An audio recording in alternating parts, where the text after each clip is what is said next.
When the leaves of the electroscope repel, there is a charge present on each leaf. It could be positive or negative.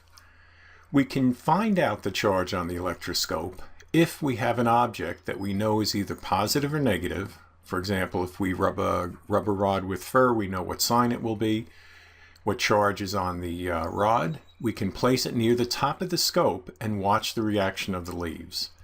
For example, if the object's charge is positive and the electroscope leaves move apart, well, what's happening there?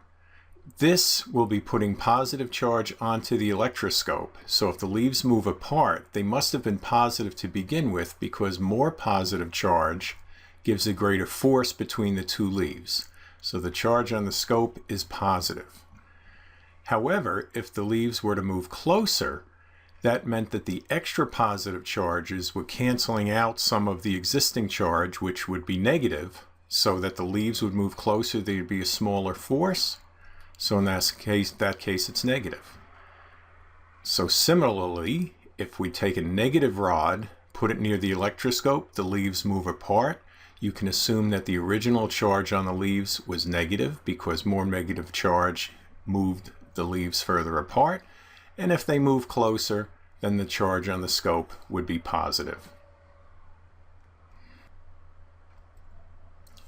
Intuitively, it would seem that the further apart that the leaves move, the greater the magnitude or size of the charge present. You have a greater force. That's true. In the next section of this unit, we'll talk about the force due to electric charges. We're going to quantify it now, put numbers on it.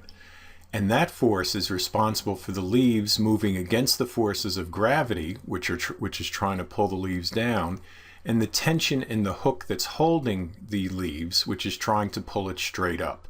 But since the leaves are moving to the right and left, we need a new force.